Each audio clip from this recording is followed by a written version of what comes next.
A minha proposta nesse depoimento é enfocar o viaduto do Chá a partir da perspectiva do pedestre, justamente. Daquele que ou ele não, antes do viaduto existir, não podia nem passar, passava pelo Vale do Anhangabaú, né? Tinha que descer, porque eu digo descer aquela ribanceira que leva até justamente o Vale do Anhangabaú, né? E tinha que subir pelo outro lado, já naquilo que a gente costuma chamar de Morro do Chá. Por que eu digo ele desce, tendo atrás de si aquilo que a gente costuma chamar de colina histórica e tende a ir para o outro lado e atravessar? Porque, de fato, a cidade se restringia àquilo que a gente chama, né, às vezes de colina histórica, enfim, aquele centro, né?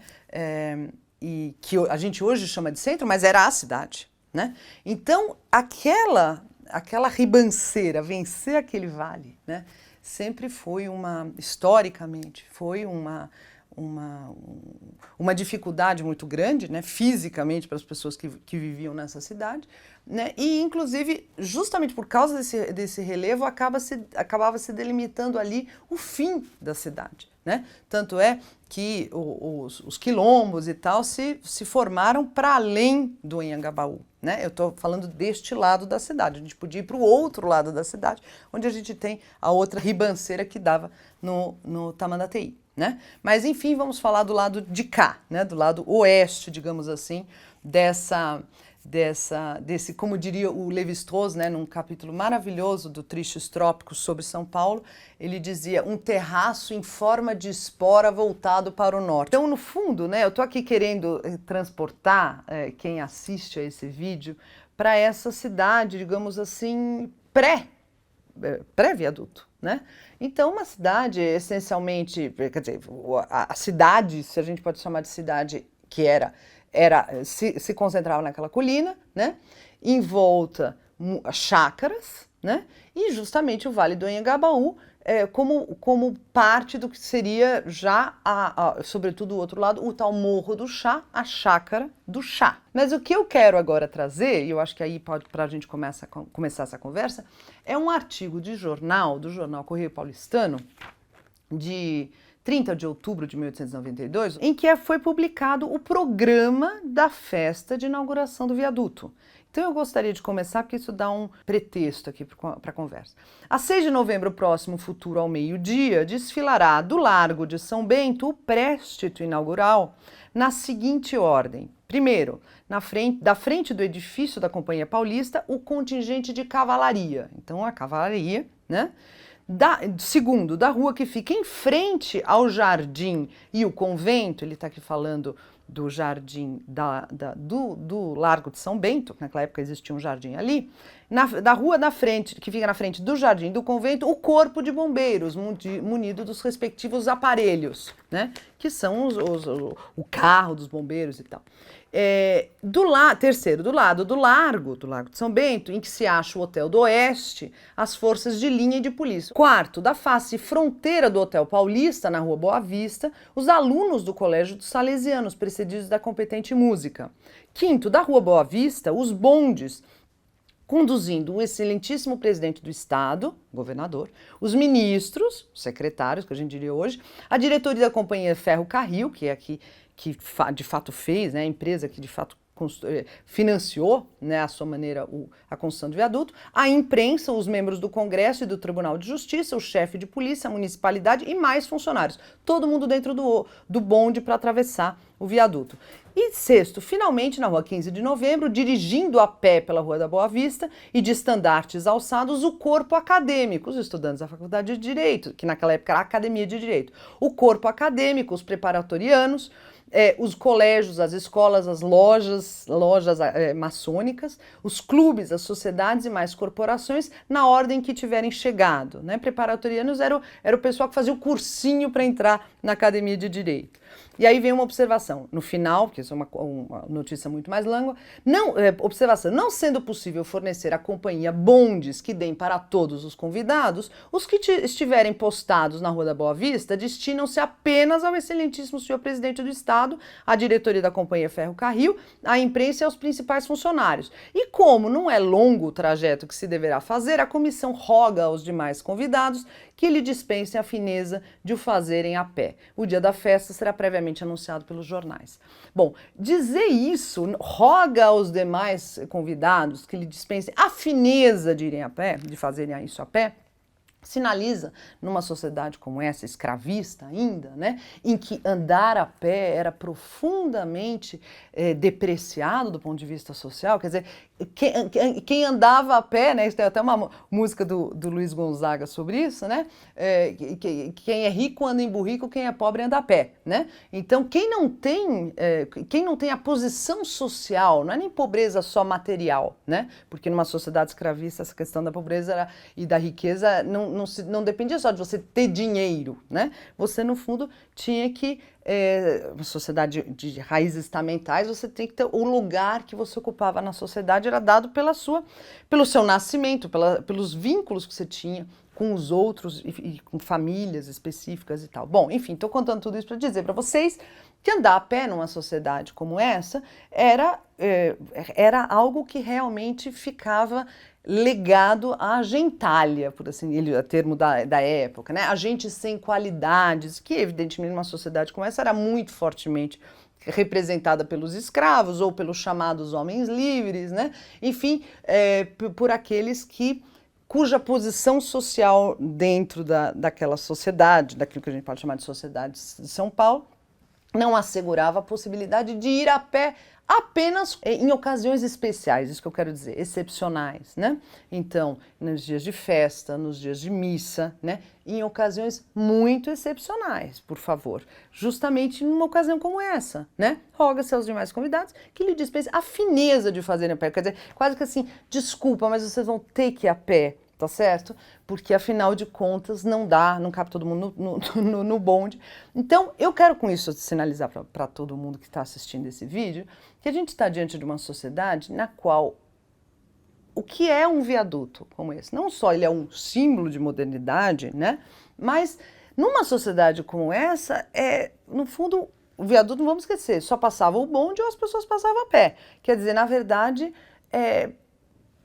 a evidência de que essa sociedade estava mudando muito fortemente se expressa também nesse viaduto, não apenas porque estava chegando uma tecnologia absolutamente inexistente naquele cenário, essencialmente rural, como as fotos da exposição evidenciam, né, que aquilo ali era um negócio de ferro fundido vindo da Alemanha, de Duisburg e tal. Nossa, meu Deus, o que é aquilo? Quer dizer, só aquilo ali já reluzia naquela paisagem, né, do ponto de vista material, mas também do ponto de vista justamente do que me interessa, né, que é a relação que as pessoas no fundo têm com aquilo que a gente chama nos estudos urbanos, né, de espaço público, que naquela época eu não gosto de chamar de espaço público, naquele século XIX ainda escravista, porque não era de acesso público, as ruas não eram de acesso público, ou seja, para todos, e todos tinham as mesmas condições de andar pelas ruas quando quisessem. Vou dar um exemplo para vocês.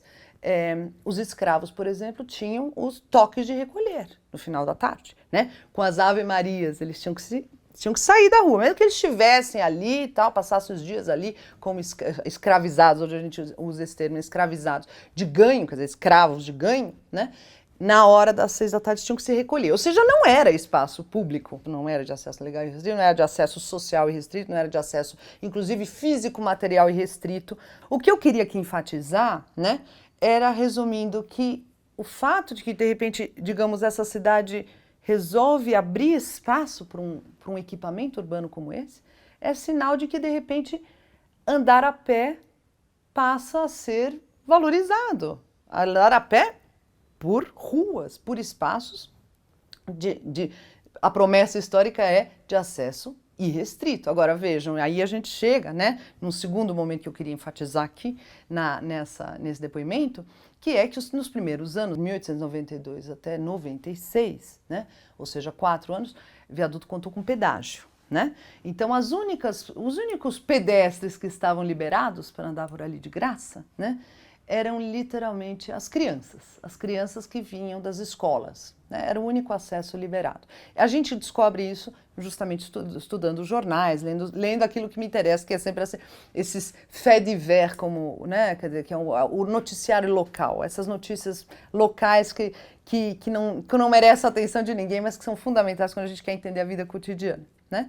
Então, eu estou contando isso porque havia um pedágio, literalmente. E aí, os jornais se enchem de notícias sobre como as pessoas faziam para burlar aquele pedágio. Né? E, por outro lado, também, porque havia o seguinte, os ingressos do pedágio, aí a gente vê, quer dizer, não era exatamente, a função não era exatamente o trânsito que é próprio do mundo moderno, quer dizer, o pedestre está na rua para transitar, para circular de um canto para o outro. Não era bem isso, porque havia a venda de que eles chamam, acho que eles chamam de livros de ingressos, quer dizer, você comprava, como se fosse assim, vários ingressos para passar pelo viaduto. Então, e era caro, né? Eu estava olhando aqui, realmente era caro. Eu tenho as notícias de jornal, então era caro. Então já não era para todo mundo passar. Então você passava para quê, na verdade? Quer dizer, então as pessoas continuaram usando o vale para passar, né?